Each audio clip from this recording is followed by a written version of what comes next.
Hello, everybody. A warm welcome from Tidewater Home Funding, Benchmark Mortgage Companies, and Farmers Bank Home Mortgage this evening. We are so excited to host tonight's session. And in case you didn't know, April is National Financial Literacy Month, and we could not be more thrilled than to have the very only Mr. David Johnson with Xactus be our guest, speaking on the topic of understanding your credit. So David has been developing and implementing credit education and fraud prevention programs to members of the mortgage industry for over 20 years now. His knowledge of the Fair Credit Reporting Act, identity theft, credit fraud, and credit scoring has been invaluable.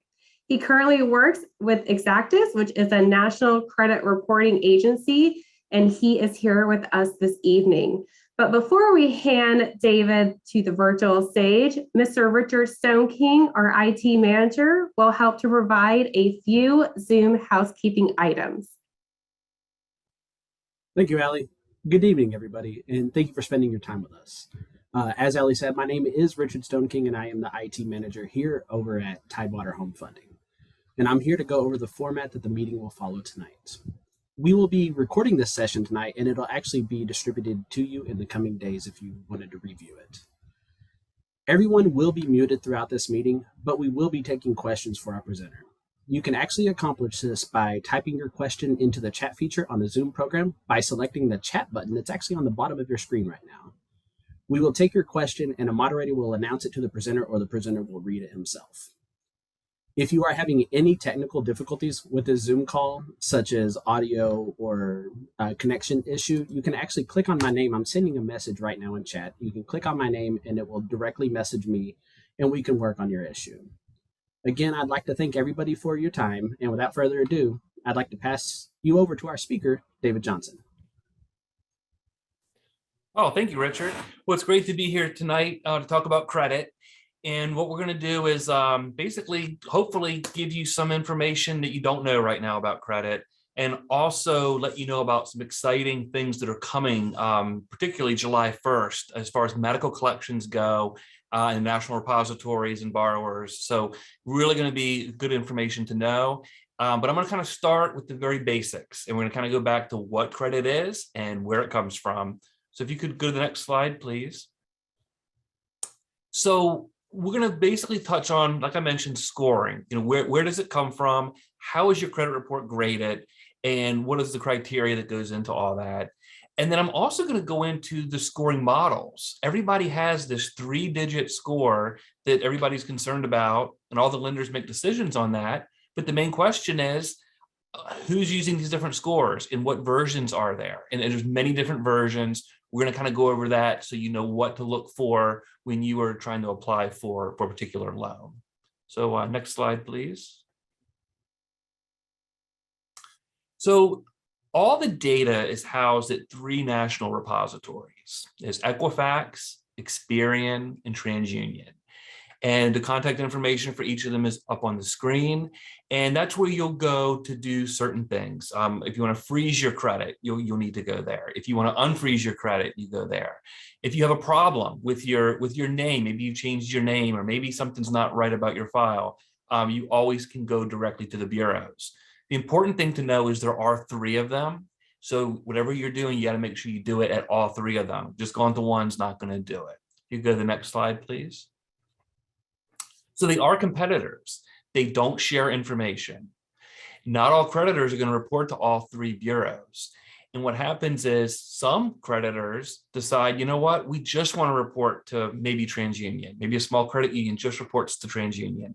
And a lot of your big lenders will report to all 3. There's no rule that they have to report to all 3. It's totally at the discretion of the creditor and the bureau and the relationship that they have with each other and how they exchange that data. They also report at different times. So a lot of times you'll say, well, hey, I have a Capital One credit card, for example, and when does this report, at what time of the month does this report to the bureaus? And the answer is, it really depends. Capital One could send all their data today to all 3 bureaus, but Equifax may update it tonight, TransUnion may update it tomorrow, and Experian may wait until next Monday to update it. So we really have no way of knowing for sure when things are actually going to update. because they all three are kind of moving at a different pace. They all report at different times of the month. And what happens is when your credit score is taken, it's taken a snapshot of that particular moment in time and what's reported at that instant. If you go to the next slide, please. So what is a credit score? What is it trying to do? And when the scoring came out in the 1990s, it was trying to answer one basic question, and that was, it's trying to predict whether a consumer or your applicant will have a 90-day late payment at any point in the next 2 years. So that's what it's trying to predict. And what happens is to do this, it comes up with a grading system, a scorecard, if you will, of all these different components that go into it. And just like any test, you kind of need to know, hey, what's the weight of each individual piece? And how do I manipulate that, for lack of a better term, to give me the advantage? What's going to bring me down? What's going to help bring me up? And that's what we're going to go through today. So if you go to the next slide, please. So in the credit world, everything is time sensitive. And when we have time sensitive items, there's good and bad. So we'll focus on the good items right now. And the good items can stay on the credit report indefinitely. There's no rule. It can be on for 20 years theoretically, because it's good and it's going to help your payment history, your credit history, and your score. So we're not too concerned about the good credit because that can stay on and it's not a problem. Where we really get concerned is on derogatory items, problems, late payments, collections, that type of stuff. And once something is derogatory and it's on your credit report, then it immediately falls under the Fair Credit Reporting Act. So there are very strict rules mandated by the federal government that mandate, hey, these are the rules when you decide to put something derogatory on a consumer's file. And there's a timeline that starts, and that's from the date of the last activity of an item. So let's just say I was late on my credit card today, right? So what happens is they can report that after it's been a full 30 days, and I've truly been 30 days late. And then they can continue to report it, and it can count against me for 7 years. So pretty much everything can count against you for 7 years, except for a Chapter 7 bankruptcy that stays on for 10 years. And then what happens is automatically after the 7-year mark, it will come off your credit report. It cannot count against you. So it's very important to know if somebody had an event maybe 6.5 years ago, you kind of say, okay, well, we know in 6 months, this credit report is going to fully heal itself. And, you can buy a car, buy a house, whatever it is that you're looking to do. So it's very important to kind of know those timelines there. You go to the next slide, please. So there's some things that are not in a credit score. And most importantly, every single item on there is, a lot of it's going to be intuitive for a lot of people. But there's one that sticks out that I think a lot of people just don't know about, and that is the interest rate that's charged on a particular credit card or a particular loan. And that has no impact on your credit history. It doesn't matter whether it's 0% or 22%. That does not factor into your actual trade line or your credit score or any of the data that's on your report. Now, of course, if you have a higher interest rate, the payment's going to be higher. Of course, that's going to happen. But as far as getting penalized for having a 0% or having a 22% loan, not the case. That has nothing to do with it. So if you go to the next slide, please. So the score ranges. There's basically each repository has different versions of the score that you can use. Basically, how that works is the repository has all the data, and the scoring model goes and grabs that data, and then it runs it through its scorecard and gives you back a number. So for example, Equifax, the Beacon 96, that's the range right there, 350 to 950. Similar ranges for the empirical and the FICO. Now, what's interesting about this, and at the very beginning of the presentation, I said that there are different scoring models. And what I mean by that is each industry has different models that they look at to predict different types of risk. The insurance industry has one, mortgage industry, they're mandated by what Fannie Mae and Freddie Mac dictate that they can use.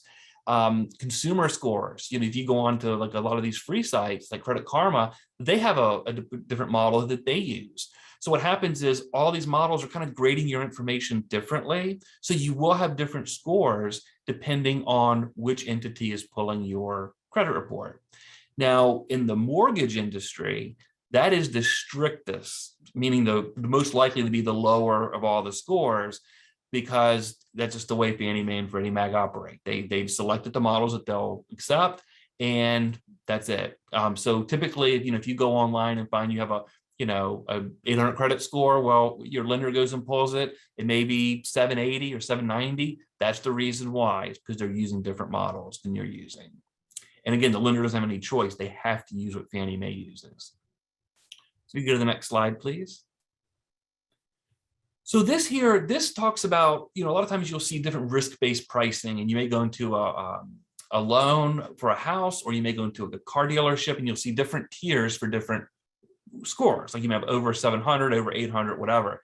Well, that's where this comes from. The investors that invest their money look at this, and it's no different than if you go to Atlantic City or Las Vegas to do sports book or bet on odds. They do the exact same thing, and they draw the line and they say, okay, we know that if we loan to an 800 plus credit score, then we're going to have 1,292 loans before we have one that goes bad on us. Conversely, if they loan below 620, they're going to deal with 1 out of 8 that comes back to have a problem. So what they do is they draw those lines, and that's why your lender may say, hey, we need to have you at a 720 or a 680 or whatever those numbers are, because that's the tolerance for risk that the investor is willing to take. So as you can see, if the cutoff's a 720 and you're sitting at 719, that's a real problem. So we're going to go through the steps of how you can make sure that you get over those hurdles if you need to. But more importantly, in the mortgage space, not only is it a qualification hard stop, some of these credit scores, but even if you do get approved, let's say the approval's 680, well, yes, you're approved for the loan, but you're going to have a higher interest rate than if you had a 720 or a 780 or whatever the numbers are. Also, that translates to not only the mortgage interest rate, but it also can translate to any mortgage insurance rates that you have too. Because as time's gone on, everything's becoming so sensitive to the FICO score. And also car loans, same thing. You go to a car loan, you're going to have your tiered based on this. So if you go to the next slide, please. So these models, they're proprietary. The bureaus don't actively go out and tell you all the little nooks and crannies that design your credit score, but they give a general outline. So we pretty much know generally what works and what doesn't. Also, in our industry, we support the mortgage industry. And instead of our industry, we've kind of reverse engineered this, our partners, and we have the ability for when a loan officer takes a loan application, they have an ability to go in and model that credit report out and say, hey, this person's at 718. What if I do this, this, and this? And then it'll say, oh, yeah, you'll be at 730 or 740 or whatever. So they have those tools to reverse engineer that so that you can, with accuracy, know, okay, I should pay down this debt, close this card, whatever the case may be. So we do have that available to a lot of the mortgage loan officers that use us. But, as far as just regular everyday information, we're going to kind of go through that next as to what the different components are. Now, one thing about the scoring, it's only as good as the data that it's pulling. So, of course, if you have wrong information, then of course that's going to impact your credit score. It's not smart enough to know, oh yeah, this may not belong to you. If it's in your file, you're going to get counted for it. So if you go to the next slide, we'll get a little more into that as we go on. So here's the pie, the grading system, if you will. And we're going to, so it's broken down into the largest percentage, which is 35%, is your past payment history. The next is the balances, how much you currently owe on your accounts, particularly credit cards. Credit history is 15%, and then 10% each for types of credit and use and your inquiries. So we'll go through each one of these and kind of give you the best tips on how to make sure you're doing great in each category. If you go to the next slide. Perfect. So the payment history. So in this category, if you pay your bills on time, you're going to do great. I mean, it's all about, are you paying on time? Is everything current? No late payments. So what happens is, let's say there is a late payment. In my example, I was just late here in, let's just say, April 1st, just to make up an example. So for the first 6 months, I'm going to get hit the hardest for that. So let's just make up a number and say my credit score was a 700 and I have my first late payment. So let's just say it drops me 100 points. So now all of a sudden I've got a 600 credit score. I'm getting hit the hardest for this one late payment. That's going to go for 6 months. but then it's going to start to heal itself a little bit. So after the 6th month, maybe I'm only going to take a 70 or 80 point hit for that late payment for the first 2 years. So from month 7 to 24, I'm going to still get hit that 70, 80 points or whatever. But then after 2 years, it's going to significantly drop off to where now I may only take a 10 or 15 point hit for that late payment. And then it'll ride out all the way to 7 years, where it'll still be on there, but it's not going to be as significant. So again, that's very important. If somebody had an event, a life event 22 months ago, where they had a couple late payments and then they since recovered, well, we know that, hey, when this credit report ages out to 24 months from these events, the credit score is going to jump way up. And the loan officers have ways to predict that and model that out and make sure that that's the case, for different borrowers. So very important to kind of understand how that whole thing works. So again, feel like it's like a fire. The further you get away from it, the less intense that heat is going to be. And that's the same as true here with the late payments and derogatories. So also on this note, a lot of times people talk about, well, what are we talking about as far as is it worse to be late on a mortgage, or is it worse to be late on a credit card? And typically most of the time, the late payments are going to all be weighted about the same. It's going to also depend on the totality of your credit file. So if you've been in the credit world for 40 years and you've had all kinds of mortgages, it's going to react a little bit differently than if maybe you're out of school 2 years and you've only got 2 credit cards, and then one of those credit cards is late. So every single credit report is different. Every situation is different. So everything's weighted differently. So you can't really say, oh, it's going to be always a 50-point decrease for everybody that has a late payment. It doesn't work like that. And also it becomes, your score doesn't drop as much after you've had multiple late payments. But that first late payment definitely kind of opens the door for a significant drop. So if you go to the next slide, please. So balances. This is the next piece. It's 30%. And this talks about how much of a balance you have is a relation to what the original loan is, and what the credit card limit is. Now, for the most part, your mortgages, your installment car loans, your student loans, not a problem. Those can be pretty much maxed out. They're designed to be at the high balance and work their way down over time. So that's not really what I'm going to refer to next. What I'm talking about here are your revolving accounts, and those are credit cards. And it's very important to have the balances on those as low as possible. Because what happens is, let's just say you have a $1,000 limit on a card. Well, once you start to owe more than 30%, once it goes over $300, your score is going to start to go down. Then it's going to hit again at 50%, then 70. And then when you're maxed out or over being maxed out, you're really going to take a hit. So that's why in a best case scenario, you want to make sure all your credit cards are paid down below 30% at all times. Now, what happens is sometimes is, let's just say you put a big expense on a credit card, and even though you're going to pay it off, let's say the bill's, on May 5th, I'll pay this off, but I'm putting a big charge on it now. Well, if that snapshot from Capital One, as an example, is taken next week when that balance is really high, even though it doesn't know I'm going to pay it off, so it's going to show that I have a very, very high balance and my utilization ratio is very high. So that's why when you're getting ready to buy a house or a big purchase, a car, you want to make sure that leading up to that, you try to keep your balances as low as under the 30%. And at any point in the month, you don't want your balance to go over 30%. You got to be very careful about that, because otherwise, again, if that snapshot's taken, you'll be over the limit and it is going to impact your credit score in a bad way. So if you could go to the next slide, please.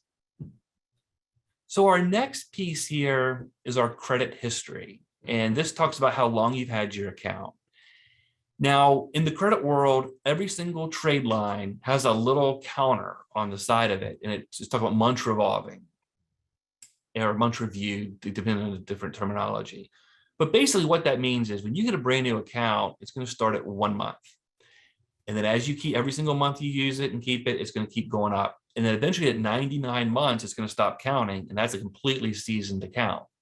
So what happens is the older, the better in the credit world. So if you have a bunch of accounts that are new, let's just say 1 or 2 months old, the model is going to look at that and say, wow, this person has, all these new accounts. We don't know if they're a good risk or not. So you're going to take a hit for that.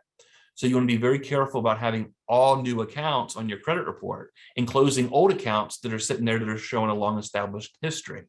So one of the worst examples we see is sometimes somebody will say, you know what? I got mad at my old credit card that I've had for years and I closed it. And now I'm going to go, open up a store credit card to get 10% off my purchase. And I don't want to be in credit card debt. So I'm going to use it for 1 month, pay it off, and then I'm going to put it in a drawer and not use it. Well, the problem with that is now you've taken an old account, you closed it. So now you don't have that 99-month history anymore. You've taken a brand new account that hasn't seasoned yet. And now you're not even using it. So it's always going to stay at 1 or 2 months and it's going to get stuck there. So the model always thinks you have a brand new account. So that's why it's very important that whatever accounts you have, use them, tank of gas, groceries, whatever. Although the tanks of gas can get pretty expensive these days, but just something so you can pay it off right away, keep that counter going and season that account. Typically in the credit world, 6 months is a good estimate of time to season an account. And in order to generate a credit score at all, you're going to need to have some activity in the last 6 months for that. So one thing I want to touch on here is a lot of times people ask us, they say, when am I really late? When can it really count against me? Because typically what happens is somebody has a credit card, like my example, I was late April 1st. So let's say by April 10th or April 15th, the credit card company says, hey, David, you're late. We're hitting you with a $35 late fee. So I'm like, oh, okay. So now in my mind, I'm late. I've got problems. I'm already paying a late fee for this. So sometimes people just say, I'll just deal with this next month. Well, that's the worst thing you can do. Once you have established a late payment, pay it as soon as you can, because the bureaus can't accept a late and show that you're late until it's truly been 30 days. So I was due April 1st. If I pay it before May 1st, it'll never hit my credit report. Even though internally the credit card company may charge me a late fee and all that, that's fine, but it won't hit my credit report until it's actually been 30 days. So that's why it's very important, if you've made a mistake, correct it as soon as possible so it doesn't even get on the bureaus to begin with. So that's one thing that we're seeing a lot of these days. Go to the next slide. So the types of credit in use. This is, most of the time you get, credit cards are fine. You can use at any store. You have your mortgages, installment loans. Those are all fine. One thing you want to be careful of are finance companies. And a finance company is basically, you can identify them as, you can only use that credit at their particular store. And it's very common with home electronics. It's very common with furniture stores, some types of things like that, where you can only use it at their store. They're going to report it to the bureaus, but the way they're classified, the finance companies have a much higher risk. So the models don't like that. So at all costs, it's best to avoid that, in our opinion. So if you could go to the next slide. So inquiries. So this is when people are accessing your credit report. And there's two kinds of inquiries. There's a hard inquiry and a soft inquiry. So I'll start with the soft. The soft is when you decide you want to access your own credit report, or it's when you have a current relationship with a credit card company. Like I have Capital One. So Capital One can go in periodically and look at my credit. It's a soft inquiry. They can go in and peek and see, make sure I'm not getting, too heavily in debt or I haven't messed up in other areas to make sure, and if I have, they can then adjust my interest rate or my credit limit or whatever. So your creditors will go in periodically and do soft pulls on you. They don't count against your credit score for the inquiry. Those are just notated for your informational purposes only, so you know that who's been seeing that. The bigger deal are the hard inquiries. Now, hard inquiries, that's when you actually go to a creditor and apply for a loan, and they're going to then go do a hard pull for you. So when that happens, there is a mechanism to allow you to, quote, shop around without having your score start to drop. And this was a very popular case in this happened. And it went to court, actually, where somebody said, hey, I got my credit score, I went car shopping, and throughout the day, my score dropped 100 points because I wanted to shop around and all these dealers pulled my credit. I started off at the Honda dealer in the morning. By the time I got to the Toyota dealer at night, my score dropped, and that's the car I really wanted. So they went ahead and put some safeguards into the system and said, okay, we'll allow a consumer to shop around. And what happens is, as soon as you had that first inquiry, you have a span of time where you can then have other inquiries from the same type of lender, and it stops counting after that first one. And it depends on which scoring model you're using. So some of them can be as low as 14 days. In the mortgage industry, it's 30 days is the common. And then other industries, you can be up to 45 days. But what happens is that gives you that window of time to shop around for a loan, and you're not going to have your credit score just keep going down. But it's very important to stay inside of that time frame, because if you go outside of it and you're pulling your report, like in the mortgage world, if you're pulling it every 32 days, then yes, you're going to have a problem, and it's going to continue to go down with all those inquiries. So you want to be careful when somebody does have access to your credit report. But at the end of the day, if you're applying for a loan, you're going to have to do it. And what you want to also make sure of is that you work with a loan officer. If you're doing a mortgage, you want to make sure that you go to a loan officer that is seasoned with using all of our tools that can, if there is a problem, they can model it out and say, hey, here's the things we need to do to get you where you need to be. Or they may say, hey, you're fine. It's perfect, just how it is. They'll also, one of the things we do a lot with the loan officers at the partner companies here, Benchmark, Tidewater, Farmers, is that we help counsel on particular situations. And like right now, what we're finding is there have been so many mistakes that have been made throughout the whole COVID situation. So we're finding that somebody may have had a bank, a company may have switched banking systems or whatever, and the consumer was late. So we're finding that by contacting the creditor and explaining and saying, hey, this late payment showing up on my credit report, is there a way for me to get a deletion letter? And if a consumer can get a deletion letter, they can get that to their loan officer, and the loan officer can come to us, and we get that corrected for the borrower and can have situations that are incorrect or mistakes corrected for those borrowers. So very, very important to kind of understand how that works, and to make sure that you're working with somebody that is, number one, going to take a look at that report and go through all the different steps that you need to make sure you're getting the maximum score. You go to the next slide, please. So big tips here to improve a credit score. We basically just keep everything below 30% on all your revolving accounts. That's like the number one thing you can do. But besides that, the most obvious thing is make sure you're paying your bills on time every month. And ideally, if it's ever become a problem, just set it up for automation. So many of these creditors now have systems where you can just automatically have the minimum payment taken out every single month. You don't have to think about it. It's just going to happen, and you'll never be late if you do that. So keep the balances below 30%. Also, be careful about closing and opening accounts. You want to be strategic about it. You want to make sure you keep your oldest accounts open, like particularly on the credit cards if you can. And if you do get a new account, that's fine, but just make sure you realize that it's going to take time to season. You want to make sure you're using it, and you want to make sure that you understand all the terms of it, so that if it's a credit card with an annual fee, you may want to really think hard about that, because you don't want to be in a situation where after 4 or 5 years, you're sick of the card and you want to close it. You really want to try to plan long-term and get something that you're going to keep for a long, long time. As far as consolidating the debts, a lot of times people will try to put everything on one credit card to get 0% interest. Again, if you're not going to apply for anything in the next year, that's probably, you can do that. Your score will go down because of that.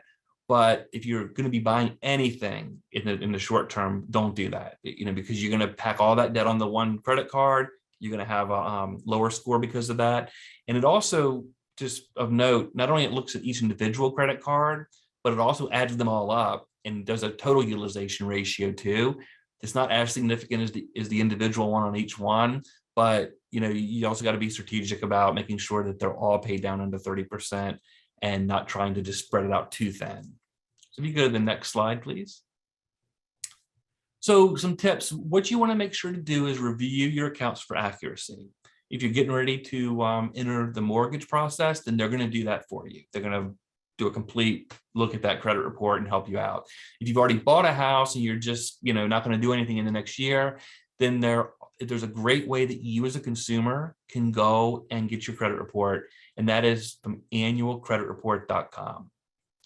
And that is a service where once a year you can go on, get a free copy, and it's mandated by the federal government. So they're not going to, it's not, you don't have to pay anything. Now they will try to, if you do want to buy your score, you can buy a score, but as far as your raw data, there's no charge for it. Each bureau once a year has to give it to you. So a lot of times what some people do is they'll rotate and every 3 or 4 months do one bureau. That way they're always kind of keeping an eye on things. Other people say, I just want to do it once a year and look at it all. But the point is you can go in there and just review and see what is in your file at no cost to you. If there are problems, if there's something that's not accurate, there are mechanisms and ways for you to go and challenge that and try to get that removed off your credit report. Again, we've already talked about making all your payments on time and limiting the amount of indebtedness that you have on your credit cards. And again, you want to be careful about the inquiries. So a lot of times, earlier I said that if you have an account, your existing creditor can come in and keep an eye on you with soft inquiries. That's absolutely true. But you also want to be careful if they reach out to you and say, hey, do you want to apply for one of our other products? If you say yes, then they most likely won't do that soft pull. They're going to probably do another hard pull. So you want to be careful that when you're talking to even an existing credit card company or something, you're very clear and say, hey, I may want to do this, but I don't want my credit report pulled. Are you going to pull a hard pull? And then they'll tell you yes or no, and you want to be careful about that. So you go to the next credit score, or next slide, please. Sorry, Freudian slip there. So major changes coming on July 1st of this year. And we've been, in our industry, we've been fighting this and really hoping this is going to happen for a long, long time. And it's here. So what has happened is the bureaus have agreed to take off all paid medical collections off of everybody's credit report starting July 1st. And that's huge because right now, all those different models that I talked about, some of them have been updated where they don't really count medical collections. But in our industry, the mortgage industry, we still get paid the full freight for those medical collections. And it hurts so many borrowers that maybe had a $30 copay or just something really silly that they thought maybe their spouse's insurance was going to cover, and it got into the system, and now their credit scores dropped 80 points and they can't get a house because of a $30 or $50 collection. It's been really, really crazy. So now that's all going to go away, which is great. So what happens is a couple of things here, a couple of points on this, and that is if you are in a situation where you've had medical debt, know that after July 1st, as long as it's paid, it's going to come off. So the credit scores will lift, and that's going to be wonderful news. If you have something that's not paid, then there's going to be new rules involved. So right now, it has to stay, 6 months has to go by before they can even put it on your credit report. Well, that's going to be extended out to 1 year. And that's going to give consumers more time to work things out with the doctor's office or the collection agency or whatever it may be. So that's going to be a really good piece there too. And then as we roll into 2023, they're going to go ahead and just get rid of all collection debt under $500, period. And that number, we know it's at least going to be 500, but it could go higher. It could be 1,000 or 1,500. We don't know, but we know it's at least going to be the 500 mark. So that's all really, really good news. You'll probably hear a lot about that in the coming months, but just so you know what that is and how it all works, that's it. So really, really good news from our perspective on that. So if you could go to the next slide, please. So this one here is our resources. So there's two. Annual credit report I've already talked about, and that's just a very simple site you can go to get your free copy of your credit report. The other one is the opt-out. Now this one here, it's if you want to opt out a pre-screened offer. So if you ever get all those solicitations in your mailbox for credit cards and debt consolidation loans and all that, if you ever want to avoid that and not have that information coming to your mailbox and have it being solicited, you can go into opt-out either online or call the number, and you can take yourself out of that junk mail situation. So I did want to point that out because a lot of people, really try to use that